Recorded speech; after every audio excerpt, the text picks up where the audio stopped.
All right, well, welcome to all of you. Thank you for joining me. And I love having this opportunity to get a little bit of a closer look behind the scenes with all of you before your performance. So maybe we can start off by each of you introducing yourselves. Okay, left to right, I'm Preston Singletary. I'm a Seattle resident, Tlingit tribal member, and musician. And this is our group, Khu.eex. Singit La, good day, my friends. I'm Sandra Segundo. I come from the Haida First Nation, and I am the lead female vocals. Welcome. Thank you. That's you, Ed. Oh, it's all in a different order for me. I was second, Preston. Ed Littlefield. Kagwantan Ayachet. My name's Ed Littlefield, and I'm the drummer in the group. Thank you for joining us, Ed. Thank you. Hey, everybody. Kaya yahak to a sock, Dr. Dane Tana, Kalkita Kalk to Kandu I Huchiti, which Kitanyari had ish, Iktihini to a sock. I think it away, ya, Klagi Filipino. My name is Gene Tagaban. My Tlingit name is Gayal. I'm of the Duck Dane Ton Raven Freshwater Sockeye clan from Huna, the child of a Wishkatan Eagle Shark clan from Juan and Juneau. Cherokee, Tlingit, and Filipino. It's good to be here. Thanks. Thank you so much. Gunatish, Nahana Yakat, Daktawadi, Nahatsiti, Payut Kadekina Yadi Hatsiti, Kitkushi hit Ayaha Nakahidi, Chakwan Kwan Dachayachat, Ka Chakwan Kwan Ayachat, Achit Kuhas Kratasak, Ach. Dakanuku, Kagwantan, Gunatchish, Kagwantan, Gunatchish, Daintan, Gunatchish, Achishas, Dekina, the Haida people. Gunatchish, Gunatchish, Dakachuhan, Seattle, Khat Kudzati, Seattle, Khat Yati, Gunatchish.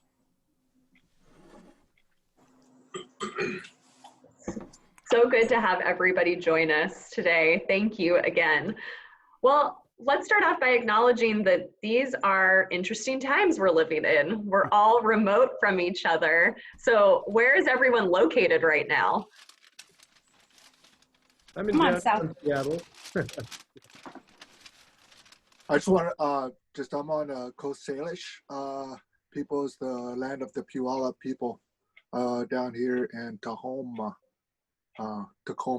Ruston, Washington. I'm in Skyview right now, North Renton, South Seattle. Yeah, and I'm Ed's neighbor. I'm right up here on South Beacon Hill, overlooking Rainier Beach and Tukwila. Yeah, I'm over here on occupied Duwamish territory, also known as Seattle, over here in Seattle proper.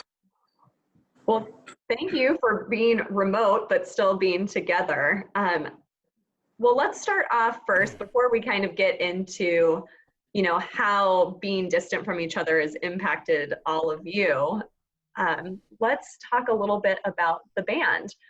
What was the formation of the band? How did the band come together? Well, I guess I'm responsible for that. It's all my fault. I had a band several years ago called Little Big Band. Gene Tagaban and Nahan were involved with that group. Then at some point we started another project with one of our founding members, Bernie Worrell. Was started as a recording project, and then we took that music that we created very organically in the recording studio. We made several hours, many hours of recording. We've got 3 LPs out. We've got a 4th one coming, all with Bernie's participation and different members. So over, we did lose Bernie in 2016.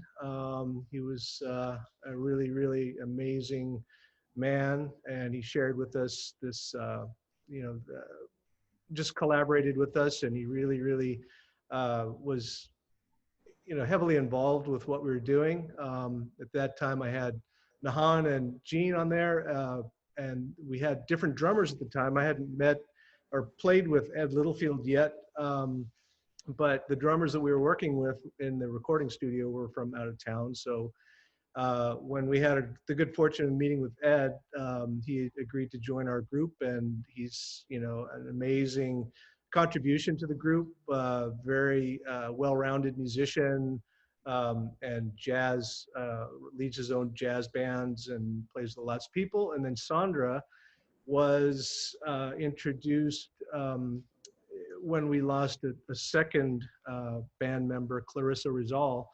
And we really wanted to get more, you know, at least one more female member involved. And, you know, so we have at least that voice in the group. So that's kind of how it's started. There's a lot of, you know, twists and turns along the way, but yeah, Gene was there in the beginning. And I don't know if you guys want to elaborate on that a little bit. You know, happy to hear what you guys want to say about the group too. Well, I saw the first show of Khu.eex at Nectar. So that was the first show that I saw before I was in the band, and I was like, wow, that's so cool. That's so cool. I wish I was in that band. That's kind of what I was thinking. And so that's my little story. I've seen him, saw that group a couple times before, and then Preston was nice enough to ask. So that's kind of my little intro to the band. Well, it's been a dream come true for me to be asked to join this band. Just everything I do in the community, you know, with my music and storytelling just fit perfectly with what everybody's doing in the band. And so we just all came together and just are making magic in the studio and on the stage. And it's a lot of fun. Feels like I'm dreaming all the time. Well, cool. I mean, it's good to be here, you know, and with this group, and yeah, I remember Preston and I sitting on his porch just talking about this thought and concept, and years ago, you know, and I think both our hair was a little darker and thicker at the time, and you know, and about yeah, and so it's evolved through the years, which is great, and you know, and I think Ed and I first worked together. We went to Venezuela together, Wow. you know, as kind of like as U.S. ambassadors, and to share culture and tradition over there and share a little bit of spirit. And right before Caracas in Venezuela had a big uprising there, you know, and so it was interesting. Although we told the U.S. ambassador that I think we'd be okay because we're native, we're indigenous. So you should really send us out there to the jungles of the Amazon so we can meet the people. Well, they didn't do that. So They didn't buy that. They didn't buy that. Yeah, and so Sandra and Nahan, we've through the years, and you know, just worked here and there, and you know, and such, and so yeah, it's good to be here.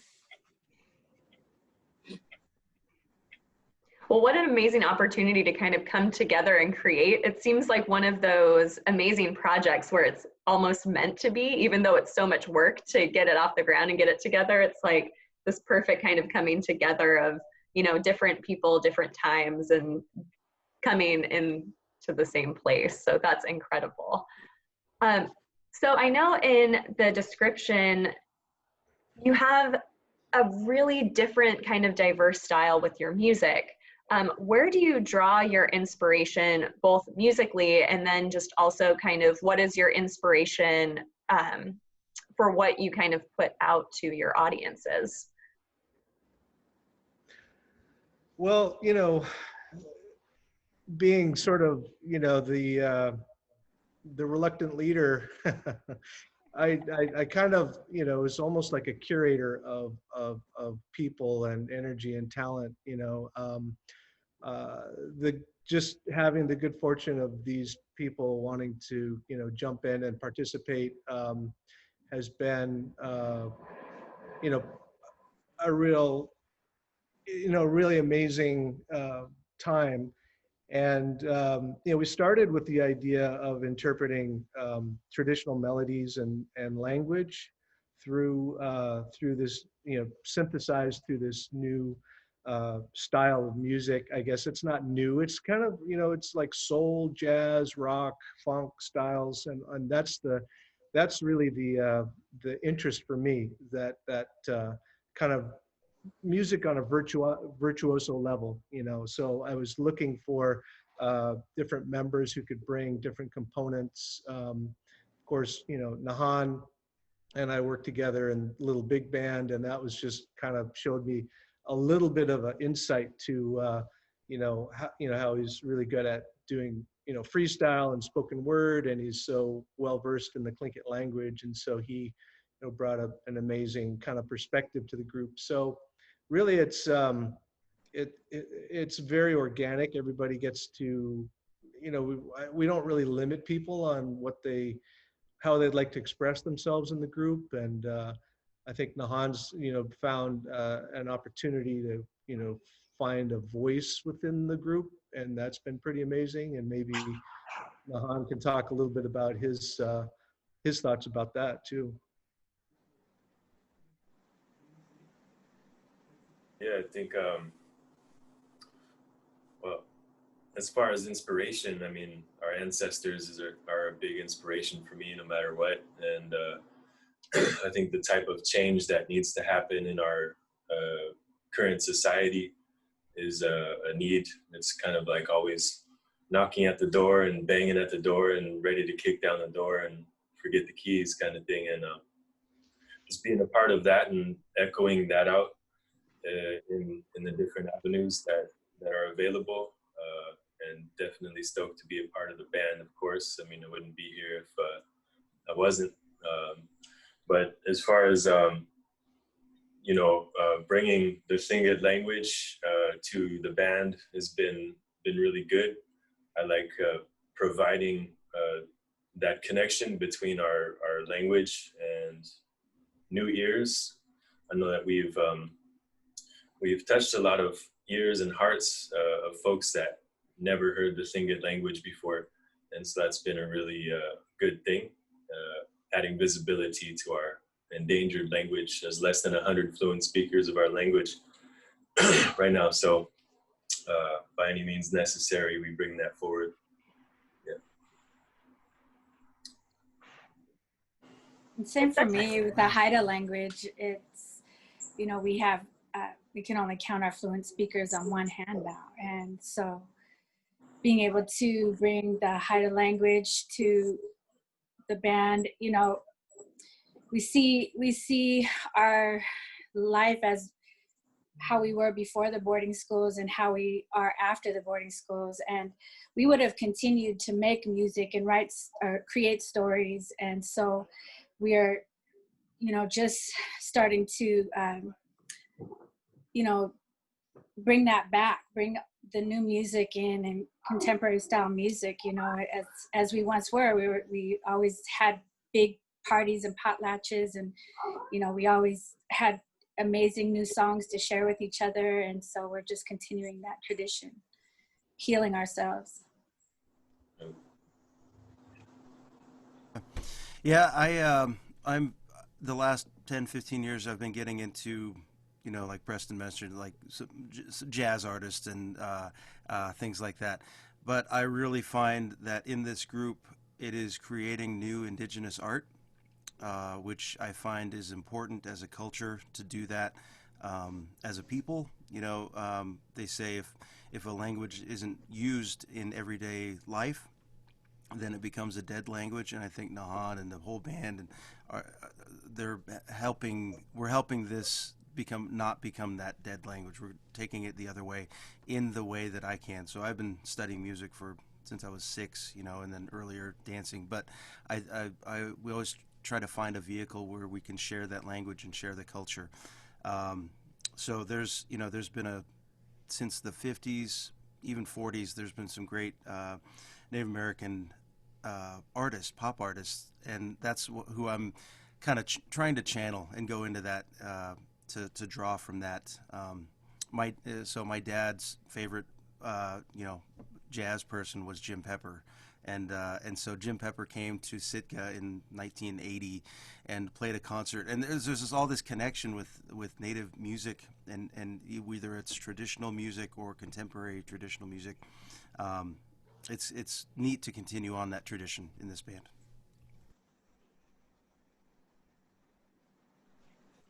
So right on. Hey man, did your dad, Pepper and Archie, did they Archie Kavanaugh? Yeah, they were apparently hanging out. My uncle Terry and my dad. I have a recording of that concert. On my uncle digitized it. So, and is it Andy Hope? Yeah. Was there? Right on. Oh yeah. Right on. Oh, I got my dogs. We got somebody at the front door coming in. We got a delivery coming up.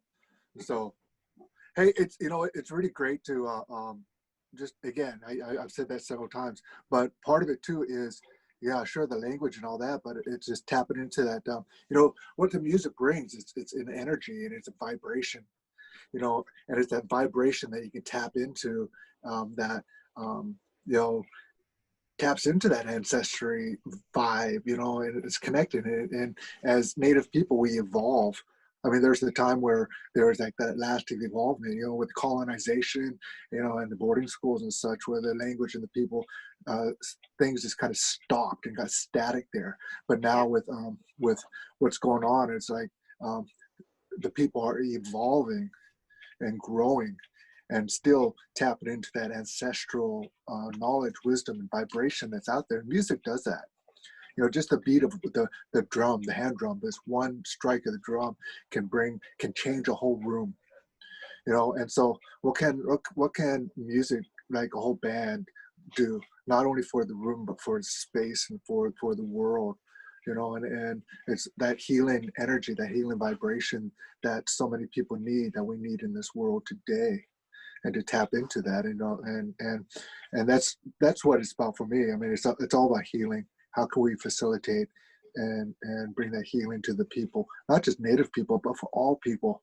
It's about time that the Native voices, the indigenous peoples, and their ways of healing and that ancestral knowledge is brought out there to the forefront, instead of and this colonial Western way of thinking is finally catching up. I mean, shoot, they finally said bird language is actually a scientific thing now. But Native people have been listening to the bird languages for eons, and now they're justifying, oh yeah, it's scientific. Our Native ways, and again, tapping in and evolving with the music, and that spirit has been there the whole time, and that's what we're grasping on too as well. Absolutely. I love that concept of like healing for all people too, and kind of like bringing all of these different pieces together and kind of an evolution, and bringing together of different styles and different individuals to kind of represent like we can heal and move forward with these things. So I appreciate that perspective. Maybe you can describe a little bit about your latest album and the inspiration there, and then maybe some of the upcoming projects that you're working on. Well, the album that is forthcoming is called Wooch, which actually is a hybrid of Bernie Worrell had this concept of woo, which was again about that vibration, and he was definitely he was a guy that, talk about the birds. He had perfect pitch, and so he could hear the key that the birds were singing in, and he was often like thinking about those kinds of things, and it was really amazing to be able to spend that time with him. But so Wooch also translates, it's a Tlingit word, so we got the woo and then the ch, and so the concept of the album is really about human nature and human interactions. And the word "wooch" actually means together, or loosely translated, correct? Nahan, I think it means people came together. So that's the fourth and final album with the lion's share of the music that we did with Bernie. So, beyond that, we're already thinking forward, and we created about 15 new songs that we're just starting to get around to recording. So, anyway, the Wooch album will be coming out, probably after the first of the year. We've just been like in just this twilight zone of trying to figure out how to, raise funds and when to launch a fundraiser, because it all takes money. So that will be forthcoming. Wonderful. Well, speaking of this twilight zone, let's talk about how, if it has, how has social distancing and this global pandemic changed your own personal practice, approach to music and art? And then how have you been able to kind of continue collaborating to create these new projects? Someone else? Well, we have to become our own cameramen and our own sound technicians now. My living room is full of wires and I've never had a mixing board in my home before, but now I have that, and we're just having this huge learning curve, and I have a newfound respect for sound technicians. And a lot of people are asking me to be on the screen all the time, and it sometimes it becomes overwhelming and exhausting. And when you're in front of a crowd and you're singing and performing, you feed off of their energy. And now when you perform, I just feel more exhausted. Whereas before, when I would perform, I would be so jazzed and energized after a performance, and now I'm like, oh, I'm so tired, after performing in my living room. But but we have to stay safe, so we do what we can, find new ways to do things. It's a new era.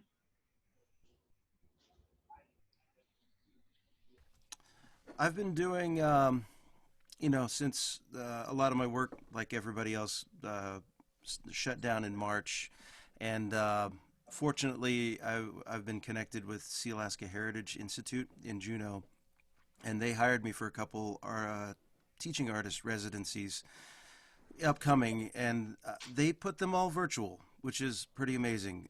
They put them online, and it was a great experience this summer. I probably worked with about 80 students that are going through something similar to what we are. They want to be running around, they want to be engaging with people, and they can't, to a certain extent.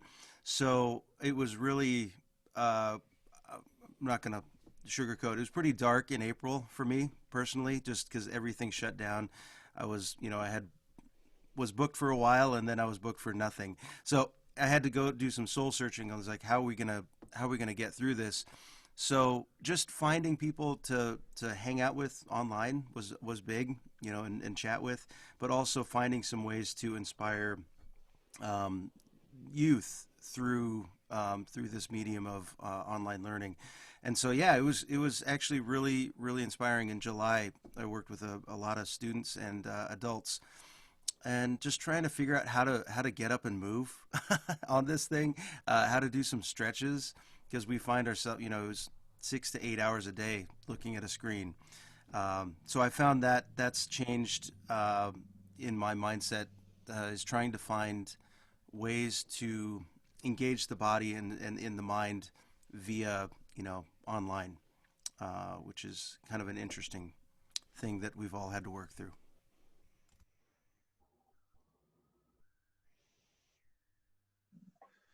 So, what was the question again?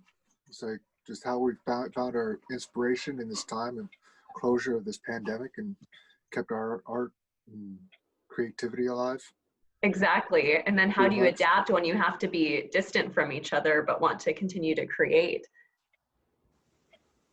Well, I'll tell you what, we just got in the studio this last weekend, which was wonderful because that's basically the most interaction I've had with individuals who I've known. I've been part of some marches and some protests, you know, and all masked up, but didn't really know anybody, you know, and even if I did, I couldn't recognize them anyways, you know, unless they gave me the head nod or something like that. I don't, you know, and who knows what they were or who they were. But part of my inspiration, this closure and everything too, to be honest with you, my wife and I, we're kind of, when I'm home, we're homebodies anyways. And so when we're home, it's like we really don't go out that much. So that part of it really wasn't that much of a change, which I'm grateful for. You know, because when I'm working and I'm traveling, I'm around so many people all the time. And when I get home, I just want to be home. I don't want to be around people. I don't even want to go out to eat or do any of that. And so I was home for an extended period of time, and which was good because I'll tell you what, I'm next to a park and it closed down. No cars, only people who are walking or biking. But nobody was going in that park, so this park was empty. And there's old growth in this park. And the thing is, the animals started coming out. The birds started coming out. The foliage was growing out over the pavement. I could ride. I'm a bike rider, so I was riding my bike every day. And my rides are prayer. My rides were prayer, and I was praying for the people, praying for those who were sick with this illness and this COVID, you know, and so that's what I was doing, you know, and the people, because this illness hit the tribes really hard, you know, and so many people, and so there were times I'm riding up this hill and I'm out of breath, but I was like going, I can't give up because, you know, I was like, I'm praying for these people, and it got to a point too, you're riding through the park and there's no people, so the animals get used to you, and so you can ride through and like run your hand through the side of a deer because they don't run away. And you want to talk about that vibration, you know, and like Bernie talked about the birds. I started to learn the language of the specific birds in the park that I'm next to, you know, because you know, it just opened up so many things. And so as far as like my creativity and how I got going is like it helped me tap into more of that, really what I have a passion for anyways. And to be honest with you, traveling and all that takes me away from that. And so it was good. And so I've been online. I work with the Native Wellness Institute.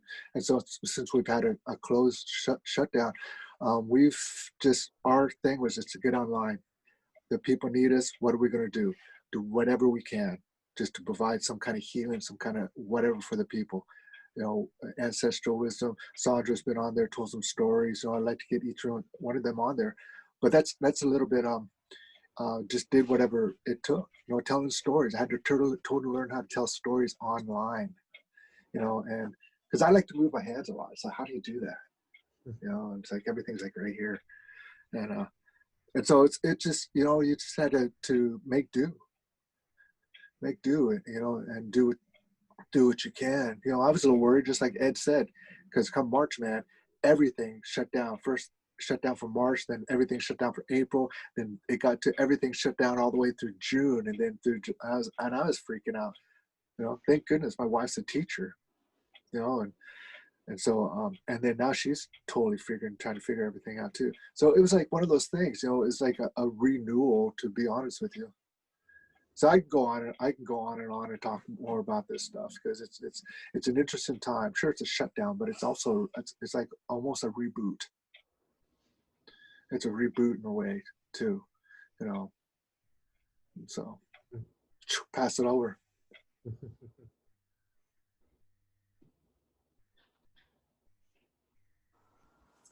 Yeah, I think for me, I was in Aotearoa when everything started popping off over here. And when I came back, Seattle was the epicenter.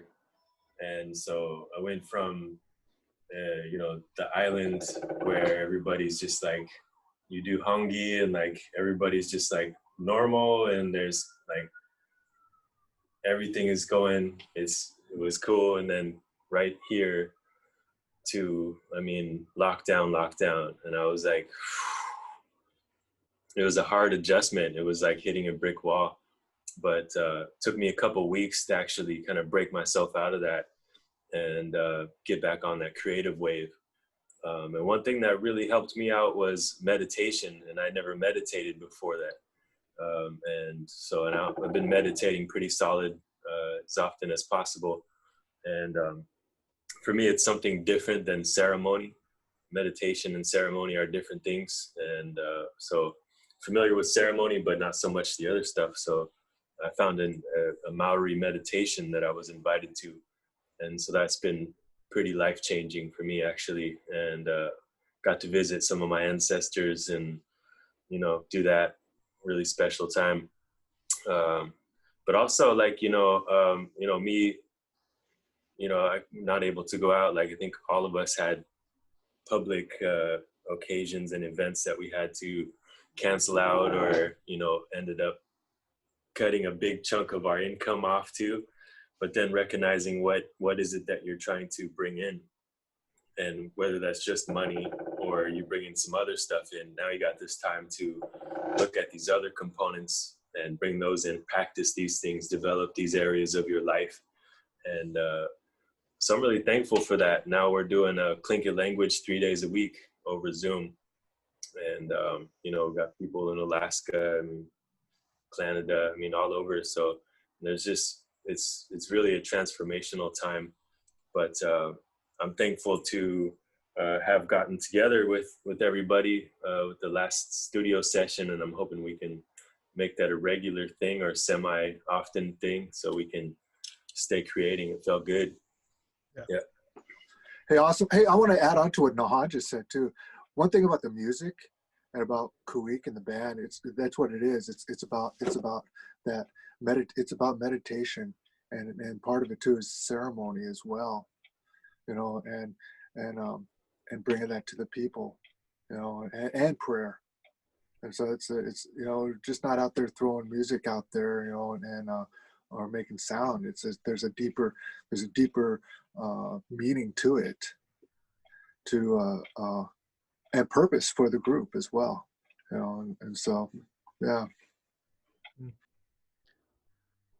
Yeah, just a little bit from my perspective too is, I have a studio, I have, assistants that I've managed to keep busy throughout this time. And what it meant for me was just, I have my family, my two kids were in lockdown with me and my wife, and we just, it was just the day in, day out routine, trying to find some kind of, I think we watched a lot of TV, but I did get a lot of work done in my studio. And that was an interesting point. We're talking about the meditation, and, making art is obviously a meditative process. And, one of my mentors, who I spent a lot of time with, Walter Porter, he would talk about, the quieting of the mind, and when you can do that, that's when the creativity comes in. So that time of reflection, what Gene was talking about, is also, I found, like, this time just expanded. I had more time, and I was drawing like crazy. I was just making work, just because that's what I do and I had, less phone calls, less meetings, less travel. A lot of things got canceled. It was really pretty disappointing. I had a major show that was supposed to open up at the Smithsonian Institution last week, and that's been postponed. But I found it to be a very productive time, and that was for me. That's what it took. It was. They often say that the difference, of an artist, creating is isolation in any case. So, I found it to be a very productive time, and it gave me time to think about my work and develop some new work, some new pieces, and kind of think about what I want to do going forward. So it was this time has been productive for me. And hopefully I can bring that out and share that with, with the broader world at some point when things open up. But the music is also something that I've longed for, and I've had hardly even, I could have been, also focusing on the music, but when I went home from my studio, I was focusing on my family. And, but prior to the lockdown, it was like in mid-February, we went and did a writing session where we brought a lot of concepts together, and we talked about our direction, what we want to do as a group, and the aspirations that we have with the group. We would like to do more theatrical presentations and more narratives that would be accompanied with the music, and how are we going to make those things come to pass. And so, but we created 15 new songs, and we were like really excited to maybe go and record them. And that's still the plan, as soon as we can manage to do that. So that's what I've been doing with my time. It really is such an amazing, strange time that we're kind of going through this mourning process of what was and what's lost.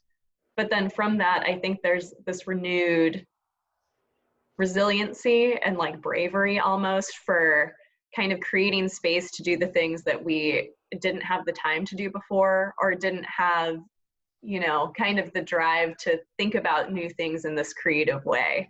So I'm so excited to hear this upcoming album and kind of hear how all of these different things have influenced that musical practice for all of you. And Ed had mentioned earlier, Nectar. I wonder, how have things been going? Normally you're out performing live in all of these venues. Do you know the status of some of your favorite venues, or are those able to stay open right now? A lot of my friends. Oh, go ahead, Ed. Did you have? I was just going to say, it's interesting, yeah, I tried to count up the number of gigs that I missed starting in March, and after I got to like 30 or 40, I just stopped. So I think everything's been shut down because of the phase 2 guidelines here in Washington, because there's no music. So until that we can get past that point, I'm not sure many live venues will open up. But just wanted to say that. Go ahead, Preston.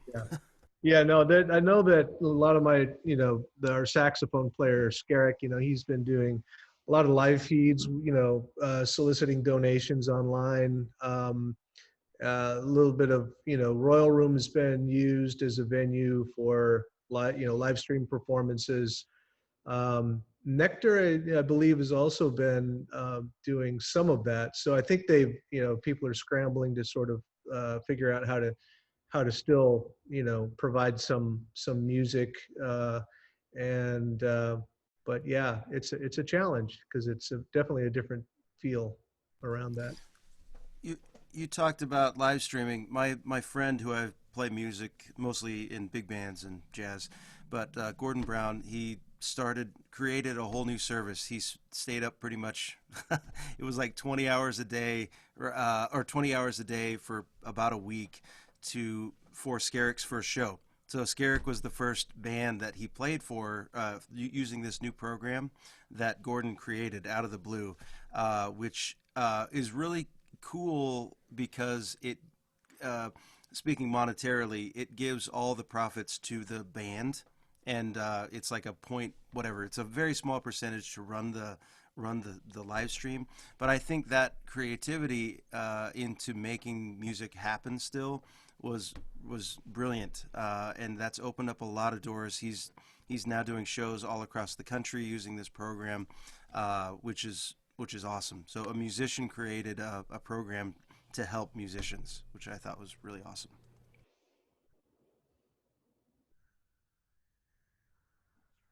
That's so incredible. I'll have to definitely look at that program, but I'm so glad that you brought that up.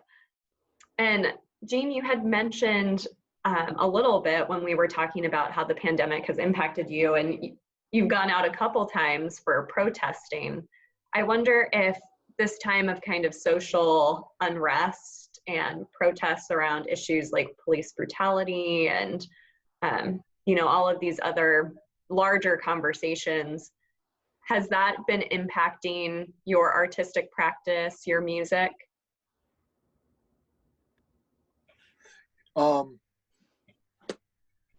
Yeah, actually, you know, during this time, I've had like Ed and everyone. I've as a storyteller, I go out to all these storytelling festivals, and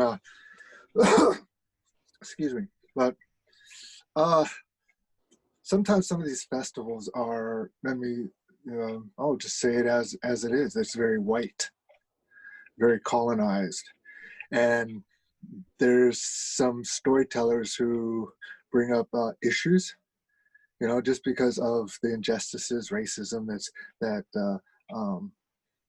we face, we deal with every day. We deal with every day. And then when we tell stories about it and talk about it too, it makes people uncomfortable. And many of these festivals don't like that. They want people to come there and, you know, be, you know, feeling good and fluffy and whatever it is. You know, and oftentimes I think that affects some of the storytellers or even artists, you know, at these festivals that get asked back. But now with what's going on with the injustices, everyone's, you know, dealing with social justices, you know, awareness, awakening, and that's going on. That I'm doing festivals now online because there's people are like going, okay, we don't need to like get some diversity here too, but just we need to like hear more about this and get people woke up about what's going on in the world. And this has been going on for, shoot, I mean, since 1492, man. I mean, it's like they coming over here and, you know, and doing, you know, saying these things and or trying to throw their map onto this here indigenous worldview, you know. And so anyways, that's a little bit of how it's kind of affected, and, you know, and just going out there and just being present, man. I think just artists in general, we're just used to being present, and we know how to be present and use that energy just to take a stand, you know, and that we can just there's an energy about it. And like each one of us who are on the screen right now, we can just stand on the corner at some kind of event or rally or whatever. And just because of our energy and our presence, we can make an impact. So how can we make more of an impact just with our presence and just being present to everything around there, you know, and just with who we are. And I think that's how we're really affecting the art and our way of doing things. You know, I want to turn over to our sister, Sandra. We haven't had the female voice here. We need to hear from our sister about this. Well, like you said, we've been fighting these injustices since they got here, and even before the pandemic, we've been fighting against this, you know. They've been looking at us like we're disposable, you know. And so when you're born into this realm as an indigenous person, you, especially during this time, you're born into activism, even if you don't want to be. It's just, you know, and yeah, it seems like there's so many things trying to take our breath away right now. The police, the fires, the smoke, COVID, you know, and so every breath is just very precious, you know. Yesterday, my daughter was texting me. She's like, I accidentally read a post about the boarding schools and I can't stop crying. And she just became a mother. And so I just became a grandmother. And, you know, when it hit me, I remember when because our elders didn't talk about them. They didn't share with us what their experiences were. But they also didn't teach us our language. And so we learned about these things as we got older. I mean, for me personally, I learned about these later and I was shocked into doing something about it. And that's why, you know, I do everything I do in the music and in my storytelling and just keeping our cultural ways alive, you know. Did you want to say something? I'm going to throw something out there, Sandra. And that's not only that, but just you as a strong female, or strong sister, and your sister, your mother, and your grandmother, in this world of toxic masculinity and the patriarchy that's going on, and making that stand too. I mean, how was that for you? Here you're the glue that you're the only female in this here group of these guys too, but yeah, how's that for you in this this world of toxic masculinity and all that, as well, making that female's voice? I just find my place in, when I'm in a group of men, or when people have talked down to me, or just as a haida matriarch, we have very powerful energy, and I come from a long line of double fin killer whale raven clan matriarchs, and we were prayer warriors. And so and my father, he never treated me like I was different, he taught me how to do everything, and he didn't stop. I learned how to work on cars, I learned how to build houses, I learned everything. So and then I never had that that feeling like I was less than. And so when people treat me as less than, when men talk down to me, or I'm like, what are you doing? And that song, Living in the Time of the Prophetess, that it will be on our next album, really talks to that imbalance between the matriarch and patriarch. I don't understand, why our men treat us this way. Even as a human race, these are our sons. They came out of us. We are the vessels where all life comes from.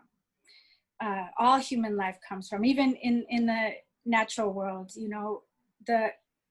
we followed our killer whale brothers and sisters. They also have a matriarch society, and the grandmothers help raise the children, and the grandmothers lead the pod, and all and when you go to my village, there's the indigenous men, the Tlingit and the Haida men, and Shimshan men, they treat us very differently than in the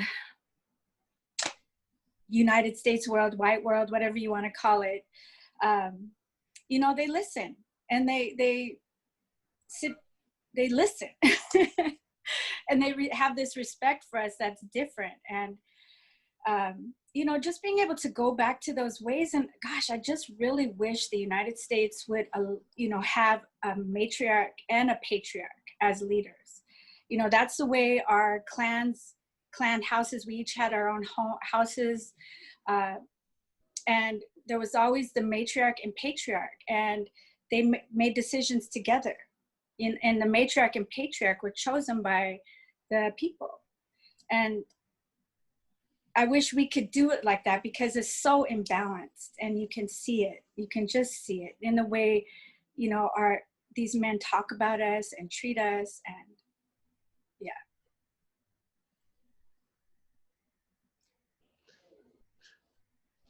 Nahan's got to get a crack at that question of the social injustice and the things that we've been going through.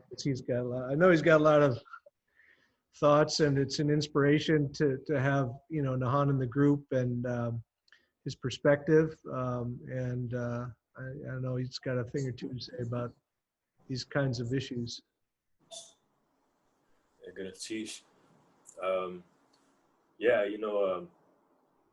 Really, we're coming up on the day that is celebrated as Columbus Day, and this is a nationwide holiday. Many cities, many states still celebrate it. And the fact that this country celebrates the genocide of this land should tell people a lot about the country, the occupying country that is here, the so-called United States. That they're teaching us to celebrate our own genocide, and then act surprised when we turn to drugs, alcohol, or want to fight back, or want to shoot back, or gotta march back, or whatever it is. And so, like, imagine telling people how to protest their own genocide. You know what I mean? It's like, oh, if you're gonna go protest, then you got to pay us in order to get a permit so you can walk down the street and get escorted by police and you'll be safe. This is how you're supposed to do things. And so there's an established set of patterns that the government has established as proper ways to handle speaking out. But whatever, you know, it's not even about that. It's about trying to bring forward like Gene was saying, the awareness and the awakening of what we need to do, and embodying that as a means to generate a change, and positive change, a transformation. You know, so I'm glad that Seattle doesn't celebrate Columbus Day anymore. You know, it's a big step, and it kind of caught fire for a little while. I'm glad that these, you know, native mascots are starting to come down too, little bit by little bit. I'm glad that, you know, our people are starting to have somewhat of a say in what's happening. But I also kind of steer away from trying to tell people like, yo, let's participate in the system, even though this government has not honored any one of the 300 plus ratified treaties that were made between nation to nation. So Native people, you know, I mean, it's a sticky situation right now, but I think the main thing is, like Gene was saying, just to be present, to show up in the way that the community needs. And right now we have an opportunity to look inside ourselves and figure out what that vision of the future looks like, and collectively create that, co-create that, co-write that. What does it look like? What does it taste like? What does it feel like in this place that we need to live in? And not even just for us, but for the future generations, right? Not even the next 7, but the next 10, the next 20. How are our actions now impacting and creating a better place, you know, better tomorrow? And so, you know, whether that's marching down the streets or whatever it is, you know, organizing, you know, mutual aid, mutual gathering, you know, I mean, there's so many different ways that you can approach that. And it's not just one prescribed method that is effective. We need it all. We need it all, you know, and we need each other. And that's the part that, you know, we have to remember too. Each of us has a bit of that story that we have to contribute, you know. Each of us has a piece of it. None of us are perfect, but collectively we can do what we can together, right? So, you know, I think about that a lot, you know, and think about people like John Trudell, and you know, the way that he was, and I mean, many people. There's just so many. Just to name a one or two. And, you know, I've got to shout out Elizabeth Pradovich for, you know, being a strong Shinget Shawat Kisani, and standing up in a place, you know, way back in the day for all of us.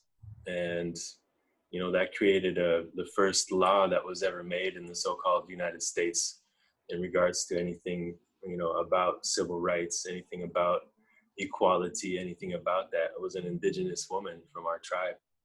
And why do we not learn that inside the schools? You know, unless you live in Alaska, you ain't learning about that in schools. So there's a specific pattern of things that we perceive that are the way things are, but there's, you know, shout out to Zapatistas, shout out to the Wet'suwet'en people. You know, there's so many people out there on the lands and, you know, occupying spaces where their ancestors have lived in order to disrupt pipelines being built. Canahoos is out there, gonna do some work with her tomorrow. But man, there's just so much, you know, and you know, it's, if we can have one little part in that, then we have helped out. You know, we have created that unstoppable wave for the people yet to come. Yeah, way.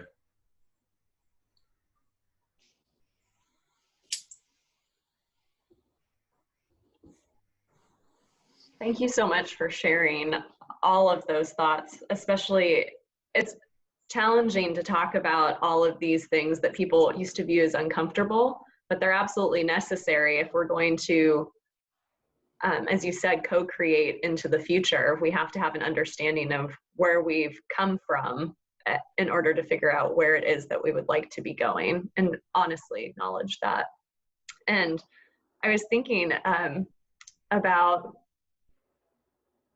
the only live music I think I've heard since March has been, and I live in Olympia, so going by the Capitol campus, but I think the only live music that I've ended up hearing was musicians and artists who were showing up to be witness and in support at protests. So I heard Water Protectors from Puyallup coming and singing, you know, and supporting in Black Lives Matter protests. So it'll be very interesting to not only see what comes out of being present during this time, but kind of what is created into the future and kind of how this gets interpreted through artistic forms. So thank you all.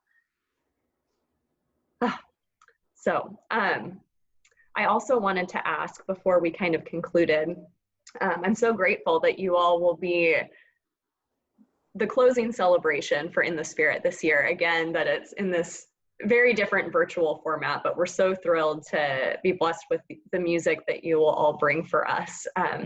But over the last few years, you've all been present at In the Spirit, and I wondered, what has that experience been like participating in the Spirit Northwest Native Festival, and this year doing that in a virtual way?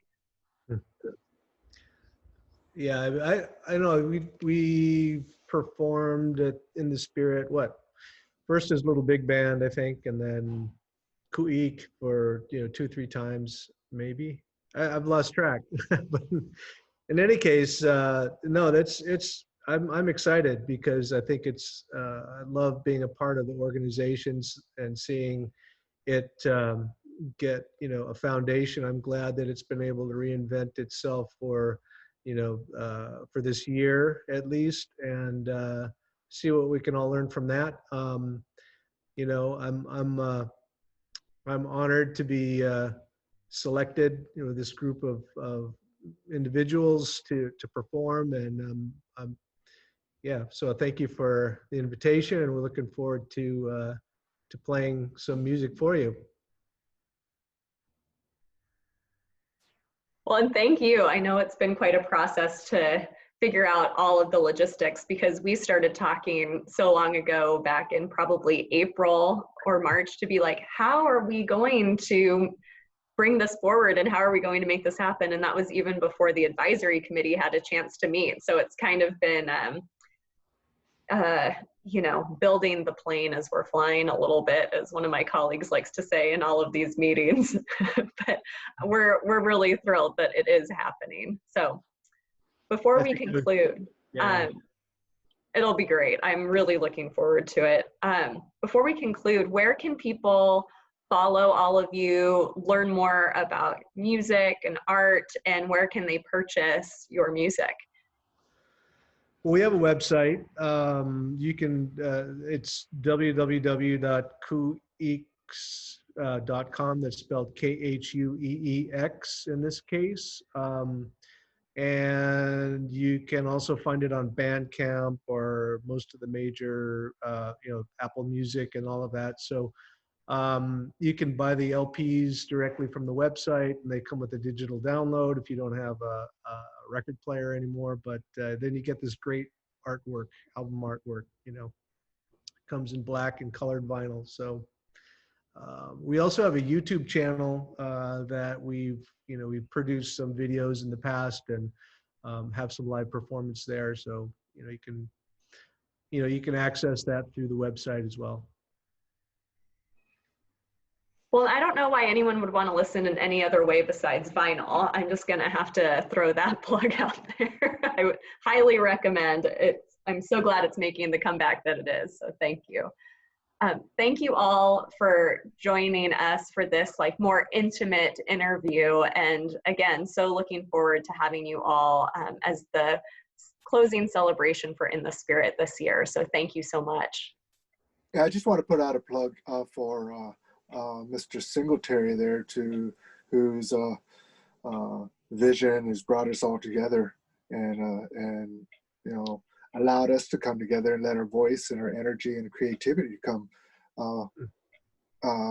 be put out there as well. And so he works hard at it too, because it ain't easy keeping us going and on track easy, as well. And his perseverance and his persistence has been much very grateful for that, so I just want to say, Gunachish. Yeah. Well, thank you all for continuing to show up. That's part of the process. Making music. And, yeah. I thought it was pretty good how I was looking at the emails, looking for the Zoom link for this year.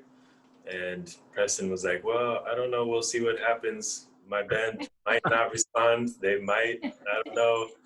But along with that, just wanted to say land back a few times in there before we hop off, and to make sure that echoes and resounds out through the people's ears and people's hearts. Yeah, way. And a cheesh.